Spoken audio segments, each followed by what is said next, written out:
Hello everyone, I'm Sunil. I welcome you back to my YouTube channel Tech Basics.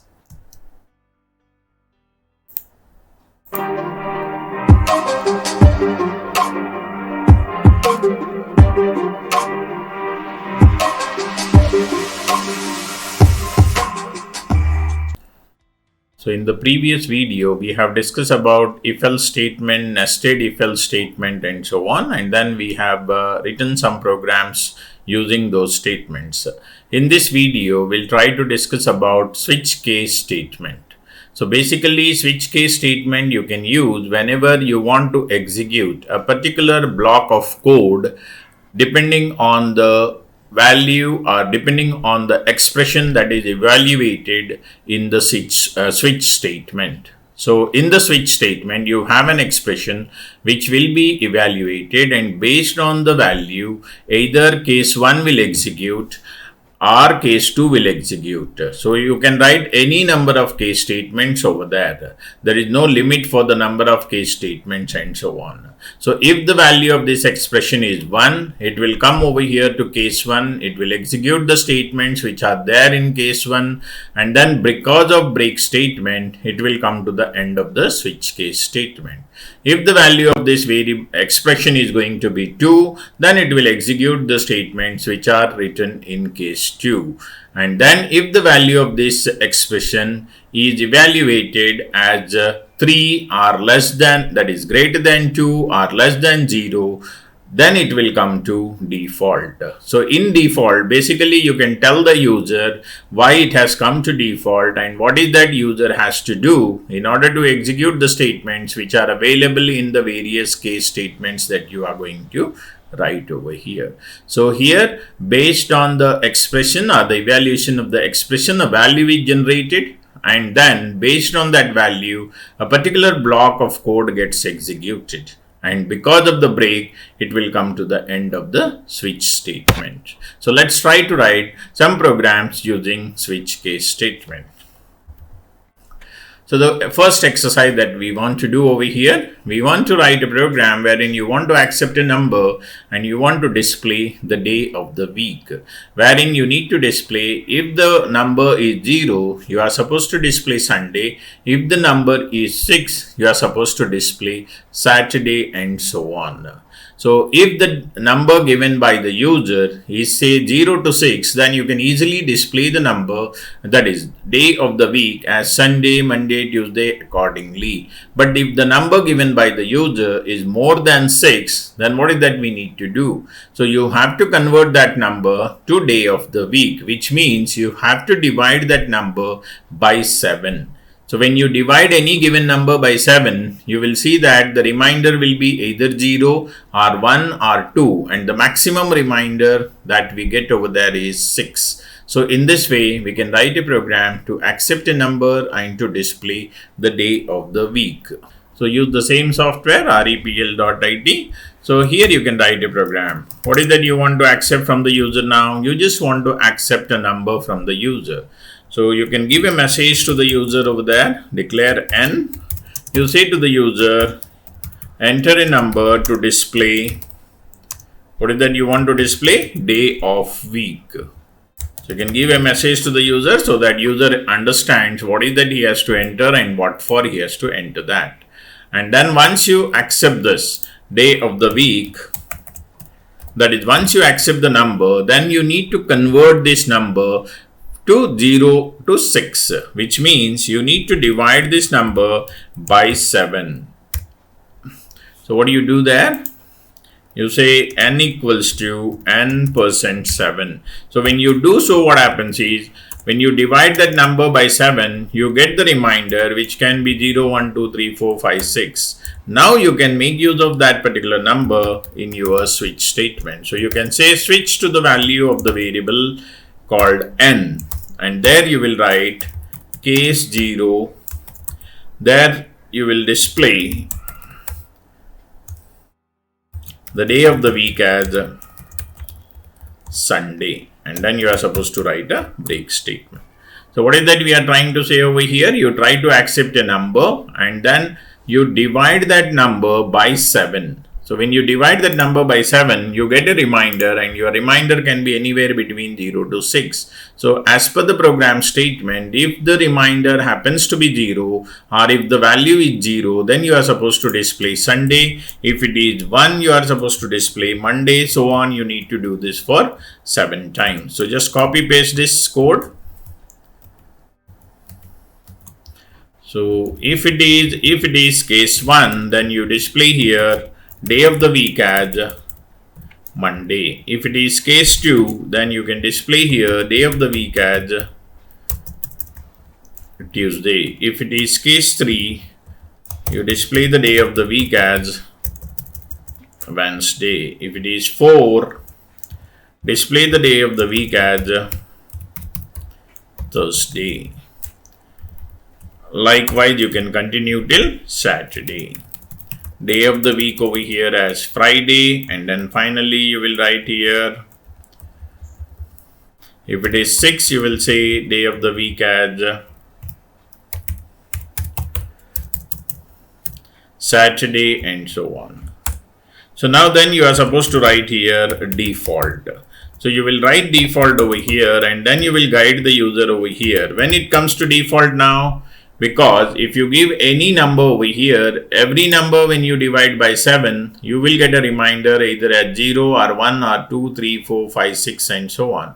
So it comes to default only when the user enters a negative number. So you can ask the user to enter positive number only. You can give a message to the user in that fashion, so that user understands why is that he could not get the day of the week for a given number and so on. So this is how you are going to write a program, wherein what is that we are trying to do here? We are accepting a number, and then you are dividing that number by 7, so that that number gets converted to day of the week, in the sense it will get converted to the number within a week, like you have 7 days in a week and so on. So divide by 7, and then use that number in our switch. So you will say switch to the expression where the value of n is considered, and depending on the value of n, it will display the day of the week. Execute this particular program now. Now it says enter a number to display the day of the week. So I'll give the number as, say, 7. When I say 7, 7 by 7, you get the reminder at 0, and then you get the value over there as Sunday.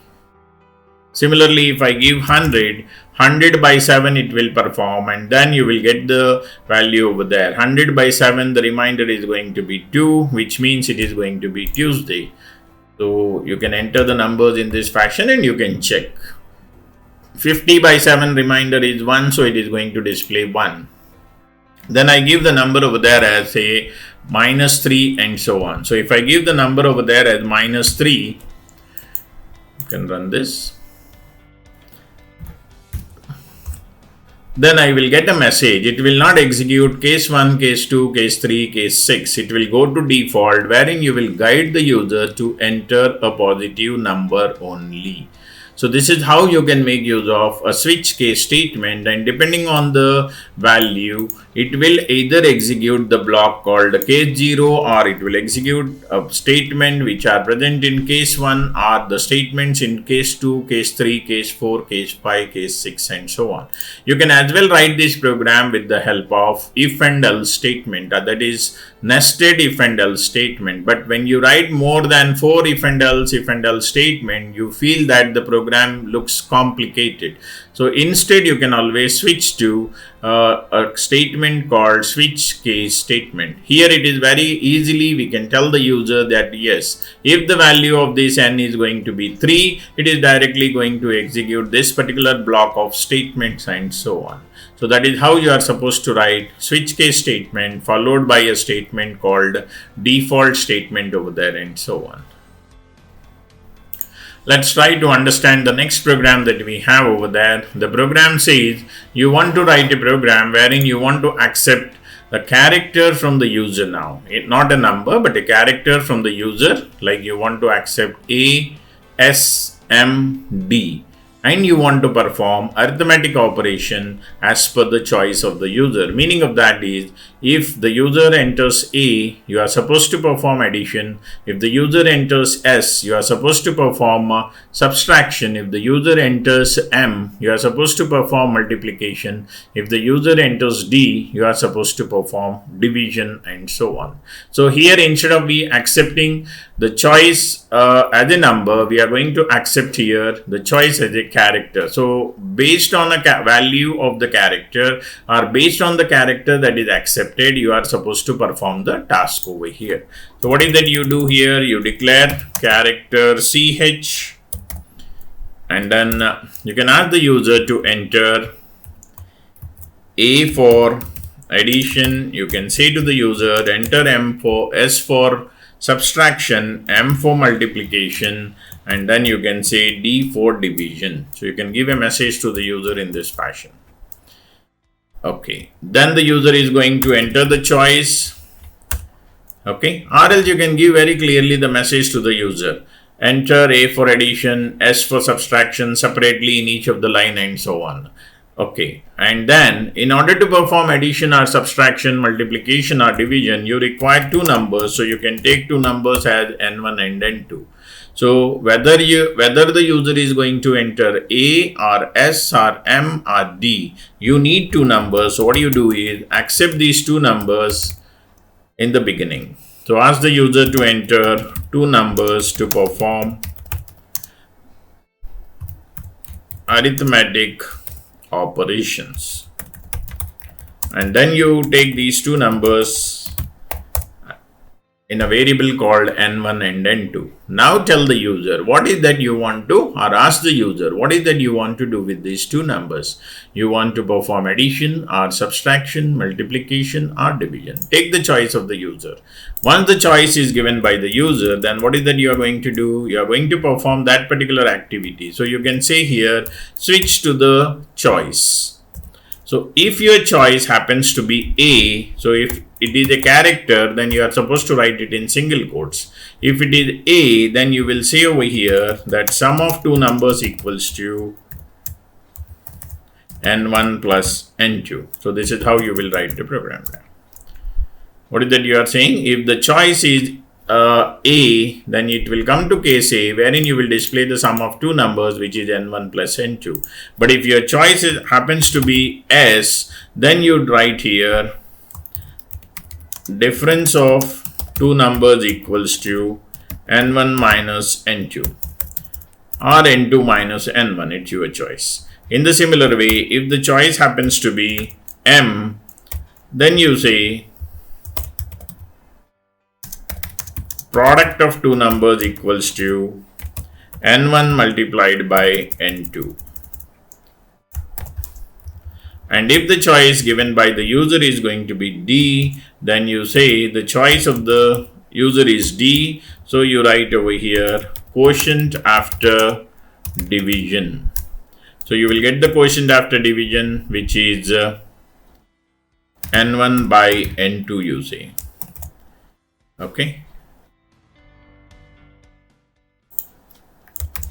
And then you don't require rest of these case statements, so you can knock out them, and then you write a default. In default, you say enter A/S/M/D only. Okay. So guide the user what is that he has to enter, and so on. Just try to go with the program once again. So in order to perform arithmetic operation based on the choice, what is that we are doing? We are first accepting two numbers from the user. So in order to perform arithmetic operation, you require two numbers. So take two numbers from the user first, and then tell the user whether the user wants to, or ask the user whether he wants to perform addition or subtraction, multiplication or division. Accept the choice from the user, and if the choice of the user given is A, you say sum of two numbers. If the choice is S, give the difference, and if the choice is M, provide the product. If it is division, you divide and then provide the quotient. How the program is to be executed. Now execute the program. The program says enter two numbers, so you can give any two numbers over there of your choice. I'll re-execute the program. you give two numbers of your choice, and then your program says what is that operation you want to perform. So you give an operation over there as say A, then you will get sum of two numbers equals to 30. In the similar way, I'll give two numbers over there, and then I will give the choice as say M, then I'll get the product for that, and so on. Provide two numbers over there, and then you say you want to perform subtraction, so you get the result for that. You provide two numbers over there, and then you can say, then you can give a value over there which is neither A or S or M or D. So you can give some other character over there like say Z. Then it goes to the default wherein it tells you have to enter only A, S, M, D only. Now one more thing that we need to understand in this is, when you provide two numbers over there and whenever you perform any arithmetic operation by giving the choice, here the choice, if you give it in a small case, then what happens you see. Then also it will come to default, because in our case statement we have written capital A, capital S, M and D. So in order to solve this problem, what we can do is, whenever the user provides the choice, you can convert this choice either to lowercase or uppercase. So you can write like this: choice equals to, you got a ready-made function called to upper choice. So what is the meaning of this? Whatever choice value you have, it will be converted to uppercase and it will be stored back in CH. Now whether the user gives a capital letter or a small case letter, you will not have any kind of problem over there. So now you can take the numbers from the user and then take a value from the user, small m. It has to perform multiplication. So that is going to happen now, and so on. So we need to be careful whenever we are working with the choice, and if the choice happens to be a character, then you need to check for the case of that particular character, and then you can convert a character from a given case to uppercase or lowercase by making use of a function called to upper, to lower, and so on. So based on this choice, switch statement will be evaluated, the expression over there will be evaluated, and then it executes either case A or S or M or D and so on. So if your character is going to be apart from A, S, M, D, then it comes to default and then it executes this particular statement which is written in default. So this is how we can work with a statement called switch case statement. Then we'll try to understand what are the various loops that we have in C++ and why for we need to make use of these loops. So in order to execute a group of statement or a statement for number of times, then you have to make use of the concept of loops. So you have three different loops in C++ called as for loop, while loop, do while loop, and so on. Say for example, if you want to find out, or if you want to calculate the result of the student for one time, you don't have to make use of a loop. But if the same operation wherein you want to find the result of a student and you want to perform it for 10 students or 100 students, then it is compulsory that you make use of a loop so that the same program can be written once and can be executed for n number of times. That n can be 5, 10, 15, 20 depending on the need and so on. So whenever you want to execute multiple statements or a statement for number of times, you can make use of the concept of loops in C++. And there you have a for loop, a while loop, and a do while loop. The purpose of all this is going to be the same, only the syntax will differ from for loop to while loop to do while, with a little difference and so on. Let's try to understand the syntax of each of this, and then we'll try to write some program based on a for loop, while loop, and then do while loop. So the syntax of for loop goes in this fashion, wherein you need to say for initial value, or you call it as initialization. For initialization, you need to have a semicolon over there. Then you are supposed to write a condition. You can have a semicolon over there. So when you talk about a condition, here you can make use of relational operators, logical operators, and so on. And then you are supposed to make use of increment operator, decrement operator, or you can increment the value of a variable, decrement the value of a variable over here, and then you will write a statement. If you have multiple statement, we need to make it as a compound statement by making use of these braces and so on. So the rule is same what we discuss in case of if and else statement. If you are having one statement, you need not to make it as a compound statement, or you need not to make use of these braces. But when you have multiple statements to be executed under if or in a for loop, then you are supposed to make it as a compound statement by writing these braces and so on. So you can write a for loop wherein you can say initialization, condition, incrementation, or decrementation, and so on. So we'll try to write a program based on for loop, and then we'll try to understand how this particular loop exactly gets executed and so on. So to start with, go with a simple program there. So you can see program to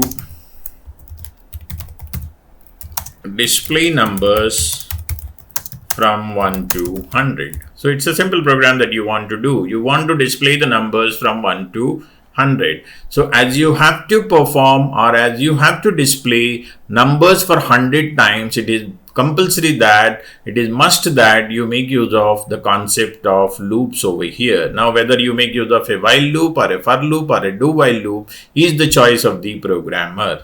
So how is that we are going to write this? So you will go with IO stream. You make use of your namespace. You write your main function over there. Then you declare one variable I. Now what is that we need to do? In order to display these numbers, you need to understand the series over here. 1 to 100 means you want to display 1, 2, 3, 4, 5, 6, so on. You want to display the number up to 100. So what is that you need to understand before you write the for loop is what is that number you are starting with. So the number that you are going to start is 1. And then to what extent you have to take that particular number. So whether you have to increment it or decrement it and so on. So you want to go, or you want to go up to 100. So you want to take the value of I from 1 to 100. And then what is it you want to do after 1 is you want to increment that particular number. So you can write here I equals to I plus 1. I equals to I plus 1. We can as well make use of I plus plus over here. Or you can write it as plus plus I. We'll try to understand what is I plus plus I, what is the difference, and so on. Similarly, for decrementing or for writing I equals to I minus 1, you can as well make use of I minus minus, or you can write it as minus minus I. We'll try to understand these particular operators separately. So what is that we are trying to say over here now? You want to display numbers from 1 to 100. So you need to write a for loop wherein you need to initialize, you need to write a condition, and you need to write increment value over there. And what is that you want to display here? You want to display the value of I. So you can display it in this fashion. So thereby it completes your program.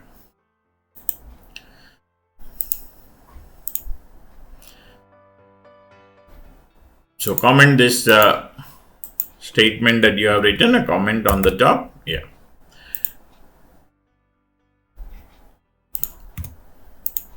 Okay, so what we are trying to do here, you are writing a for loop. How the for loop is to be written, you have to write initialization. Initialization is nothing but the starting number that you want to display. And then condition you will write depending on the last number that you want to display. So you want to start with 1 and you want to take the value of I from 1 to 100. So it means you should start with 1 and the condition should be I less than 100 because your number 1 is less than 100, then I value becomes 2, which is less than 100, 3 is less than 100, and so on. So the condition has to be, when you come from a smaller number to a bigger number, it has to be less than or equal to, and every time you want to increment the value of I by 1, so you can write I plus plus or plus plus I. Now it is going to execute in this fashion. Initialization will happen, then condition is tested. If the condition is true, then it will execute the statement. Later it will go for incrementation. After that it will go for condition, again statement, again incrementation. So this initialization part in a for loop will only happen for one time. See now how the program will execute.